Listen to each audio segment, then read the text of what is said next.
Hello दोस्तों। तो मैं आपके सामने एक इंटरेस्टिंग चैप्टर लेके आया हूं जिसका नाम है सदोष अवरोध और सदोष परिरोध। आईपीसी के सेक्शन 339 में इसे डिफाइन किया गया है। सदोष अवरोध हम लोग पहले बात करेंगे दोस्तों। आईपीसी के सेक्शन 339 सदोष अवरोध क्या है और किसे कहेंगे सदोष अवरोध। तो दोस्तों आप लोग प्लीज ध्यान से सुने और पेन और कॉपी रेडी रखें और इसे नोट करें और समझने का प्रयास करें दोस्तों। तो अभी हम लोग बात करने वाले हैं सबसे पहले इसका डिफिनीशन। तो ध्यान से प्लीज आप लोग सुनिए और बेयर एक्ट की लैंग्वेज को मैं एकदम आसान भाषा में आप लोग को समझाने का प्रयास करूंगा। जो कोई किसी व्यक्ति को स्वेच्छा से ऐसे बाधा डालता है कि उस व्यक्ति को उस दिशा में जिसमें उस व्यक्ति को जाने का अधिकार है जाने से निवारित कर दे, वह उस व्यक्ति का सदोष अवरोध करता है, यह कहा जाता है। तो दोस्तों आप लोगों ने समझा क्या कि कोई व्यक्ति को अधिकार है किसी रास्ते में जाने का अधिकार है। सबको अधिकार होता है जाने का, चाहे वो रास्ता उसके घर का हो, बाजार का हो, कहीं भी जाने का एक रास्ता होता है, तो वो उसको अधिकार होता है जाने का। लेकिन कोई व्यक्ति उसको रास्ता में जाने से बाधा उत्पन्न करता है, रुकावट उत्पन्न करता है दोस्तों, तो हम क्या कहेंगे कि वह सदोष अवरोध का ऑफेंस किया है, सदोष अवरोध का ऑफेंस किया है। तो दोस्तों अब हम लोग एक एग्जांपल से समझेंगे।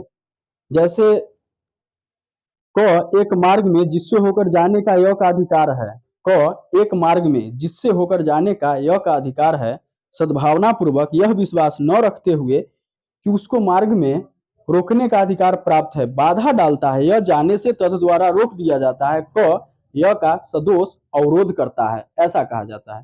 तो देखा दोस्तों आपने एक एग्जाम्पल के द्वारा। दोस्तों एक बात हमेशा आप लोग ध्यान रखिएगा कि अगर किसी का प्राइवेट या निजी संपत्ति है तो उसमें अगर जाने से कोई आदमी पर्सनली कुछ आदमी को अगर रोकता है तो वह सदोष अवरोध में नहीं आएगा, वह एक्सेप्शन है, इस सेक्शन का एक्सेप्शन है।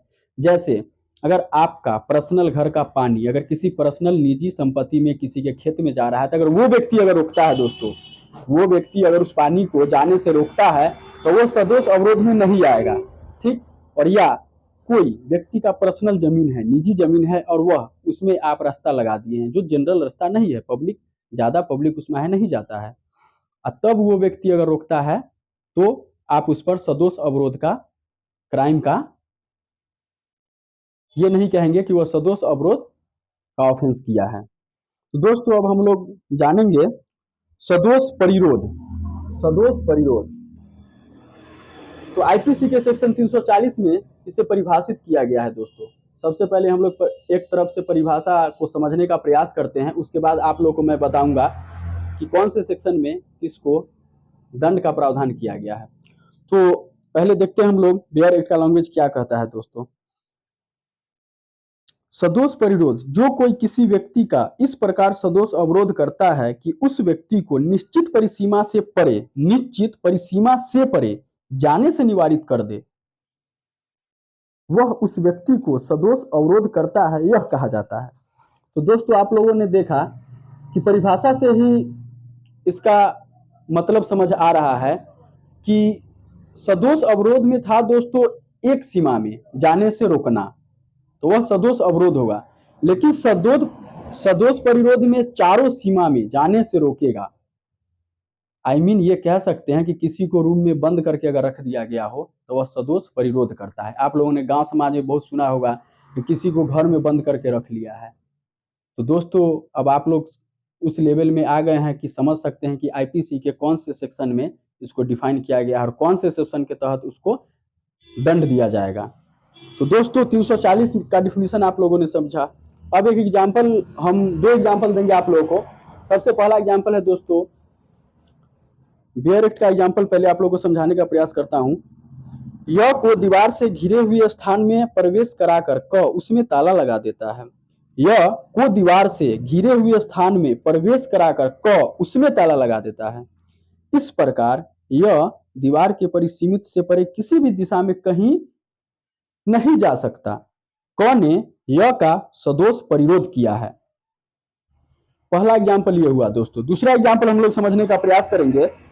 क एक भवन के बाहर जाने के द्वारे पर, क एक भवन के बाहर जाने के द्वारे पर यानी बाहर निकले के रास्ते पर बंदूकधारी मनुष्य को बैठा देता है और यह से कह देता है कि यदि यह भवन से बाहर जाने का प्रयत्न करेगा तो वे यह को गोली मार देंगे।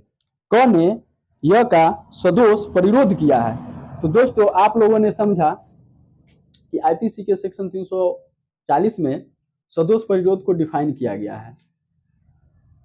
अब हम लोग समझने का प्रयास करेंगे दोस्तों, आईपीसी के सेक्शन 341 में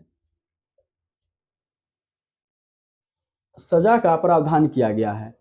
तो अगर कोई सदोष अवरोध का ऑफेंस करता है तो दोस्तों 1 मंथ का सिंपल सजा, 1 मंथ का सिंपल सजा प्लस फाइन है। यह साधारण प्रकृति का अपराध है दोस्तों। लेकिन ध्यान देने योग्य वाला बात यह है दोस्तों कि कॉग्निजेबल है। अब आपके मन में ये डाउट उत्पन्न होगा कि यह कॉग्निजेबल कैसे है। इट मीन साधारण प्रकृति का अपराध है और 1 महीना ही सजा है, फिर भी कॉग्निजेबल है। आई मीन फिर भी पुलिस जो है उसको बिना वारंट के उठा के ले जाएगी। ठीक, तो दोस्तों देखो, कहने का मतलब है सदोष अवरोध यह अपने आप में एक किसी को सडनली फियर में डालना, डर उत्पन्न करना, और वातावरण को डर उत्पन्न हो रहा है, इससे पब्लिक मूवमेंट खराब होने का, इससे उत्पन्न हो रहा है कि पब्लिक मूवमेंट खराब हो रहा है और इससे वाइडर और बड़ा ऑफेंस अपराध हो सकता है। तो इसलिए इसे कॉग्निजेबल बनाया गया है दोस्तों। उसके बाद है ये बेलेबल है दोस्तों, any magistrate, tribal by any magistrate. उसके बाद अब हम लोग दोस्तों बात करेंगे आईपीसी के सेक्शन 342 में सदोष परिरोध का दंड का प्रावधान किया गया है। तो 1 साल तक इसमें सजा है दोस्तों, 1 साल सजा प्लस फाइन। ये कॉग्निजेबल है दोस्तों, ये भी कॉग्निजेबल है और बेलेबल है और एनी मजिस्ट्रेट, किसी भी मजिस्ट्रेट के द्वारा इसका ट्रायल हो सकता है। तो दोस्तों आप लोगों से निवेदन है कि आप लोग सूर्या लॉ स्टडी चैनल को सब्सक्राइब करें, लाइक करें। धन्यवाद।